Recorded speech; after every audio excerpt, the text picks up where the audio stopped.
They say a father's love is the strongest force on earth.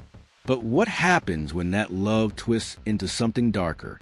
This is a chilling story of a man who dedicated his life to guiding his son toward the right path, only to discover that his boy had chosen the shadows instead. And in a moment of rage, heartbreak turned into murder. Tonight, we dive into one of the most disturbing cases where family, crime, and betrayal collide. Before we begin, let me know in the comments where you're watching from, and don't forget to hit subscribe. Your support is what helps us bring you chilling, educational, and eye-opening true crime stories every week. Now sit back, and let's begin this story in full. In the quiet suburbs of Columbus, Ohio, lived a man named Marcus Denton. To his neighbors, Marcus was the definition of stability, an office worker who clocked in every morning, came home on time, and spent his evenings on the porch with his teenage son, Ethan. Marcus wasn't rich. He wasn't famous. But he was proud of one thing, the promise he made to his late wife before she passed away, that he would raise their only child to follow the right path. He often told Ethan, "Son, the world out there is full of shortcuts, but a real man doesn't need shortcuts. He builds his name the right way." For years, Marcus believed he was succeeding. Ethan was smart, brilliant, even. His teachers said he had a gift with computers. At just 14, he was coding small programs and fixing gadgets around the neighborhood. Marcus thought this gift would open doors to college, scholarships, maybe even a career in tech. But brilliance, as we know, can be a double-edged sword. By the time Ethan turned 17, Marcus began to notice changes. His once open, chatty son grew distant, spending long hours locked in his room. The soft glow of his laptop was often visible under the door late at night. At first, Marcus dismissed it as teenage behavior. But soon, the signs became harder to ignore. Cryptic conversations, strange phone calls, and unexplained money in Ethan's account. One evening, Marcus confronted him. "Ethan, what's going on? I know when you're hiding something." Ethan looked away, cold and defiant. "Dad, you wouldn't understand. This is bigger than school, bigger than anything you've ever done." That night, Marcus's unease turned into dread. He started checking Ethan's belongings and eventually stumbled across chat logs on his laptop. The messages were chilling. Plans to breach corporate servers, stolen credit card dumps, discussions about selling data on the dark web. Ethan wasn't just dabbling in mischief. He had joined an online group known as the Black Fangs, a notorious hacker collective responsible for draining millions from unsuspecting victims. Marcus's world collapsed.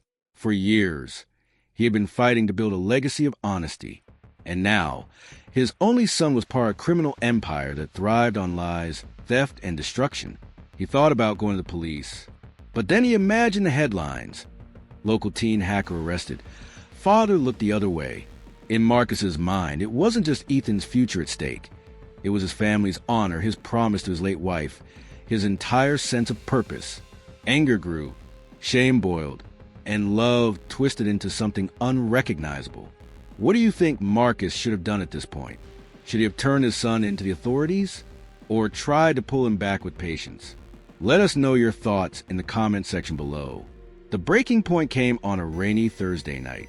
Marcus came home early from work and overheard Ethan on a call in the kitchen. Ethan's voice was sharp, arrogant. "Yeah, the data's clean. We'll push it through tonight. By the time they notice, we'll already have the crypto transferred." Marcus froze. His son wasn't just talking about hacking. He was orchestrating a live cybercrime. When Ethan saw his father standing there, he didn't flinch. Instead, he smirked. "Don't look at me like that, Dad. This is who I am now, and you can't stop it." Something inside Marcus snapped. Years of pressure, grief, and disappointment erupted in a single moment of rage.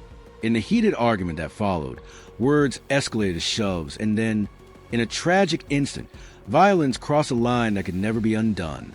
By the time the storm outside quieted, Ethan Denton, the brilliant boy Marcus once swore to protect, lay lifeless on the kitchen floor. Marcus stood in shock, staring at what he had done. His mind spun between denial and justification. He was lost anyway. Better this than prison. Better this than headlines. But crime cannot erase crime. Neighbors heard the argument. Police were called. And when investigators entered the Denton home, they didn't just find a body. They found a tragedy that seemed impossible to believe. A father had killed his own son in the name of protection. The investigators began piecing things together. Ethan's laptop full of evidence, Marcus's bloody hands, the timeline that matched the neighbors' reports. Marcus was arrested on the spot. The question that haunted the courtroom wasn't just why Marcus killed Ethan. It was whether the father was more guilty for murder or for betrayal of the very role he was meant to protect. And as prosecutors built their case, shocking revelations about Ethan's hacker group came to light. Connections that suggested the Black Fangs weren't done yet, even after Ethan's death. The trial of Marcus Denton gripped not just Columbus, Ohio, but the entire nation. The headlines were brutal. Father kills hacker son in cold blood.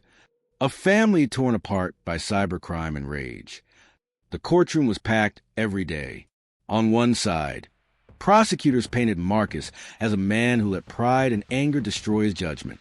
On the other, the defense tried to frame him as a grieving father pushed past his breaking point. The evidence was undeniable. Marcus had taken his son's life, but the real debate became why. Was it a crime of rage or a desperate attempt at justice? Prosecutor Daniel Harris told the jury, Marcus Denton didn't just kill his son. He betrayed the very role of a father. When the world needed him to guide Ethan, he chose violence. And violence can never be justified. But the trial revealed more than Marcus's actions. Investigators had combed through Ethan's laptop, uncovering massive amount of data stolen by the hacker collective known as the Black Fangs. Credit card numbers, corporate secrets, even government employee records. Ethan had been deep in the operation. His death only scratched the surface of a network that stretched far beyond Ohio. FBI cyber units testified that Ethan had been handling mid-level operations for the gang, running servers and moving cryptocurrency. He was a cog in a much larger machine. One chilling detail stunned the courtroom. Just days before his death, Ethan had been preparing a breach against a U.S. hospital system, an attack that could jeopardize patient records and emergency operations. The jury gasped. The story was no longer just about a father and son. It was about how the invisible world of cybercrime could infiltrate even the quietest of neighborhoods. Forensic psychologists were brought in to testify about Marcus's state of mind. They explained how grief over his late wife, shame over Ethan's choices, and his own rigid sense of morality created a dangerous storm inside him. Dr. Elaine Porter, a psychologist of the defense, told the jury Marcus Denton believed he had lost control of his only son. He saw Ethan as slipping beyond redemption. In that moment, Marcus wasn't just killing Ethan. He believed he was killing the shame, the failure, the broken promise to his wife. But his judgment was tragically distorted. The community, too, was divided. Some sympathized with Marcus, saying they understood how crushing it must have been to see his son turn into a criminal. Others were furious, arguing that no matter what Ethan had done, no father had the right to take his child's life. If you were on that jury, how would you have judged Marcus?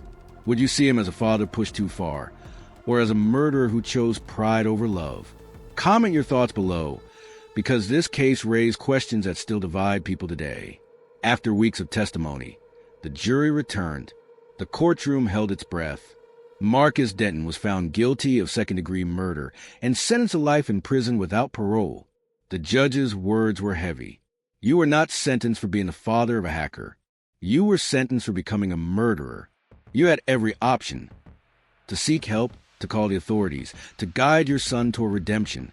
Instead, you chose blood over law. That choice has consequences you will now live with forever.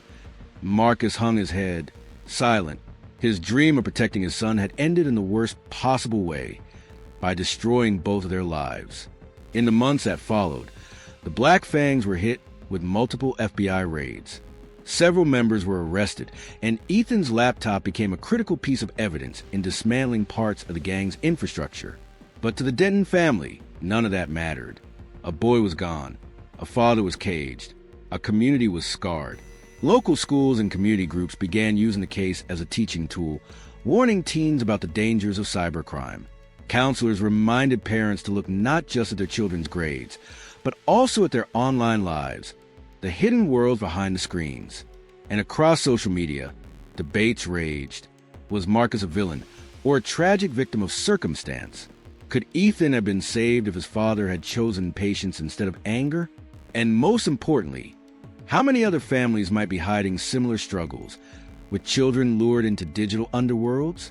The story of Marcus and Ethan Denton isn't just about hacking or murder or even family. It's about the choices we make when faced with betrayal and crime. Because the truth is this: when we let anger dictate our actions, tragedy multiplies. Marcus wanted to erase shame, but instead, he created an even deeper wound. Justice belongs to the law, not to rage, and this case stands as a haunting reminder.